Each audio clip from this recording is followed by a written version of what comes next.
Анталиянын байыркы Финикия району табигый коозугу, түркүн даамы, бай ашканасы, жайбаракат жашоосу эл аралык Гиттаслоу ассоциациясынын назарына түштү. Гиттаслоу эл аралык координациялык комитети 2023 жылдын 14-15 апрелинде Польшанын Реслел шаарында өткөн жыйында Анталиянын тарыхый району Финикияны Түркиядан жаңы аймак катары өз тизмесине кошту. 3 жылдык изилдөөлөрдүн жыйынтыгында Финикия айлана чөйрө, инфраструктура, шаардык жашоонун сапаты, социалдык биримдик жана меймандостук критерийлерине жооп бергени үчүн жай шаар деген критерий менен тандалып алынды. Гиттаслоу ассоциациясынын маалыматына караганда, Түркияда Финикиядан тышкары жергиликтүү тургундар бейгам жашаган 22 жай шаар жана райондор да бар. Финикия Анталиянын курорттук бейиши деп аталып келет. Анын аянты жагынан кичинекей болгонуна карабай, тарыхы, табиятынын кооздугу жана гастрономиялык маданияты менен жер ортолук деңиздеги популярдуу туристтик борборго айланып алды. Байыркы замандарда бул аймак Финикос деген ат менен белгилүү болгон. Уламыштар боюнча ал биздин заманга чейинки 500 жылдары финикиялыктар тарабынан негизделген. Финикия көп жылдар бою Ликиянын борбору болуп, Лимиянын айыл чарба продукциясын экспорттогон порт катары кызмат кылган. Кылымдар бою көптөгөн цивилизациялар жашаган аймакта азырда тарыхый имараттар жана эски шаарлар сакталып турат. Ликиянын байыркы Араканда аймагы Лимирия шаары Финикия районунун тарыхы тууралуу көп нерсени көрсөтүп бере алат.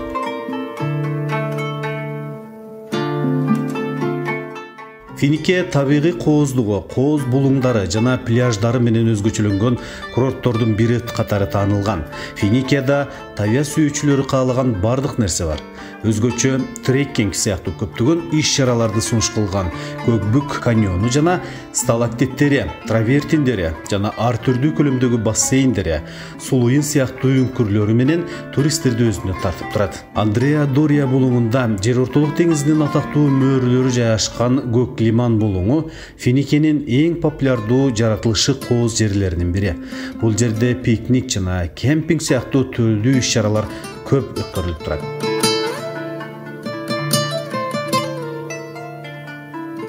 Финикиянын ашканасы да өзгөчө. Бул чакан шаарда жергиликтүү рецепттер боюнча даярдалган жаңы жер ортолук деңиз балыктарынын даамын татып, кооз көрүнүштөрдөн ырахат ала турган ресторандар да бар. Финикияга барганыңызда сөзсүз татып көрүшүңүз керек болгон жемиштердин бири жыты жана даамы менен дүйнөгө белгилүү болгон финикиялык апельсин.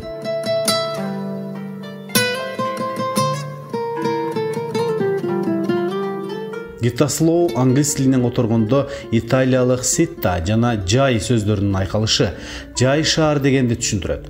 Гиттаслоу кыймылы 1999 жылы Италияда Slow Food кыймылын шаарга жайылтуу аракетинен улам пайда болгон. Жашоонун сапатын жакшыртууга чакырган Гиттаслоу кыймылы шаардын баштапкы түзүлүшү, архитектурасы, каада салты жана үрп-адаттары, жергиликтүү тамак ашы жана тарыхый өзгөчөлүгү сакталып калса, азыркы шартта да байыркыдай атмосфераны түзүүгө жетишүүгө болот деп эсептеп, жыл сайын өз тармагына дүйнөнүн айрым аймактарын кошуп келет. Ошентип өнүгүүнүн жаңы моделин жактаган Гиттаслоу кыймылы тез эле бүт дүйнөгө жайылып, муниципалитеттер кошула ала турган эл аралык уюмга айланган.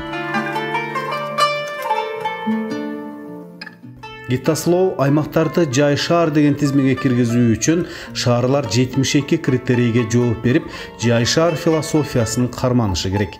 2009 жылы бул тизмеге биринчилерден болуп Измирдин Сефери-Хасар району кирген. Ошентип түрк тизмеси Гиттаслоу жамаатына башка район жана шаарларды кошту. Финикия, Ахлат, Акяка, Арапкир, Эгердир, Фоча, Көкчеада, Герзе, Койнук, Күдүл, Халфети, Изник, Кемалие, Кешчегиз, Мудурну, Першембе, Шавшан, Узундере, Визе, Ялвач жана Эни Пазар да жай шаарлар деп табылды. Ал эми Финикиядан кийин Анталиянын башка тарыхый району Элмали, Дембре жана Ибрадини Гиттаслоу тармагына туташтыруу иштери башталды.